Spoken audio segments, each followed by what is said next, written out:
Hi. So I wanted to make a video today about imposter syndrome. So this is like there's this body of research. I think it's something like 88 or 89% of top producers around the world suffer from this thing called imposter syndrome. So basically, top producers across fields, like pretty much across all fields, um, feel like at any point they could get caught out, like someone's going to figure out that they don't know what they're doing. And I have to say, I suffered from that one too. So I was in my finance days, I used to feel like that. So even though I was successful, as the world would define it, I actually really felt like at any point they were going to figure out I didn't have a clue what I was doing. And so I feel quite quite passionately about sharing this because um, it's very important that we kind of find a place. It doesn't matter what industry we're functioning in, but a place where we feel we're functioning from our truth, from the top, the highest within us, so that we feel that the decisions that we're making and the people we're influencing and the companies we're running and the teams we're part of, etc., that we are really kind of operating from a place that's quite authentic and quite true and quite and it feels good to us. So this is where mindfulness and wanting to live our best life comes. So I do a lot of work with creatives, and I work a lot with people who want to develop entrepreneurial ventures, perhaps after a career, in one of the more sort of left brain industries, whether bankers or lawyers or accountants or so on. But the point is that even if we are in those careers, we can also, and especially if we're in those careers where we're working with a lot of people on a daily basis, and we're influencing people, and we're part of a conversation that's ongoing.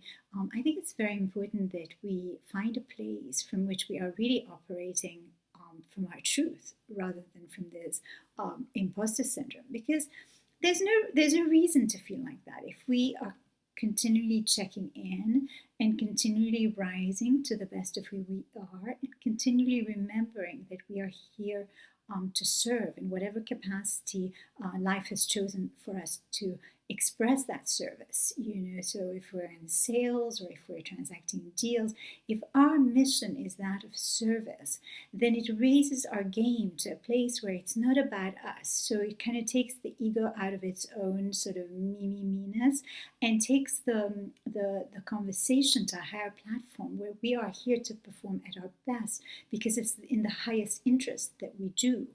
And so by checking in and by operating from that place, we get to one, to feel good about ourselves, so there's not this lurking behind the scenes fear, but two, we get to actually really partake in sharing something of quality, whatever it is, whatever the conversation is relating to. So I invite you to begin a reflection, a daily reflection. If it takes 5 minutes, where you sit aside and you take deep breaths, where you connect with you, because from that place, if you are in touch with you, then you can connect with others. If you're not in touch with you, then it's difficult to connect with others, because you don't even know from where you're operating in order to move the conversation forward. So even if you're running meetings and you're running the show, but you're feeling at the deepest level that at some point someone's going to catch you out, then you're not operating from the highest within you, because that from the highest within you place, where you've taken the time to contemplate decisions, to contemplate just touching inwards, going inwards, staying true to who you are, expressing yourself from there, offering your life to be a life of service in whatever capacity. The higher the game, the more of service it must be. And I think then life can use you, the vehicle of you who knows how to do whatever it is that is your thing, can use you to self-express in a way where you can communicate with others. others. Because what happens is sometimes we can be in these very high positions, but our expression is halted or jolted, or something's not working at that level. So this is a way to bring the conversation to a platform that's bigger than you, and to allow that to be what you are here to offer.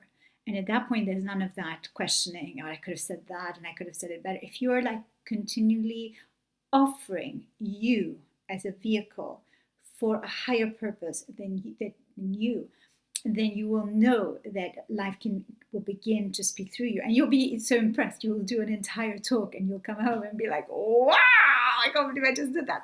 So it's going to raise the game in a very, very significant way. So I highly recommend trying that. It's pretty good stuff.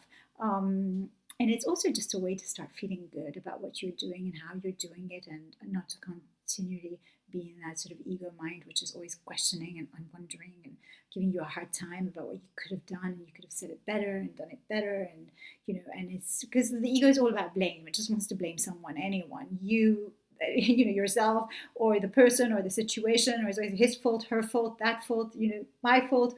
And you want to get out of that. So it's nobody's fault. You're actually doing the best you can. And when you get into that space where you're meditating, breathing, taking in, operating from that place, then you feel quite good about what you've just done. There's no kind of looking back. It's not like I could have done it better, or it should have, or I could have, or none of that sort of features. So I think it's a really nice place from which to exist, and from which to cooperate at a company level, or at any level, transaction level. So try it, give it a shot, and see how that feels, and share with me some of your results and any further questions you might have on this subject. But imposter syndrome is a big one, and I think it's important that we kind of bring it to the light, and get past dealing from that place. It's really like, no one's going to catch us out if we're doing the best that we can, because from that place we feel good, and it's all, we're all one in the end. So if we're self-approving, then chances are the rest of the world is also self-approving, is also approving of us, of the self. So I hope this was helpful. Please subscribe to the channel so you get more of these. And if it was beneficial to you, and others who are also going through some of this, then please share it with them. I think they will be grateful for that, and I will be grateful that my message reaches who it needs to reach, and inspires and empowers those it can. So thank you. Have a good one.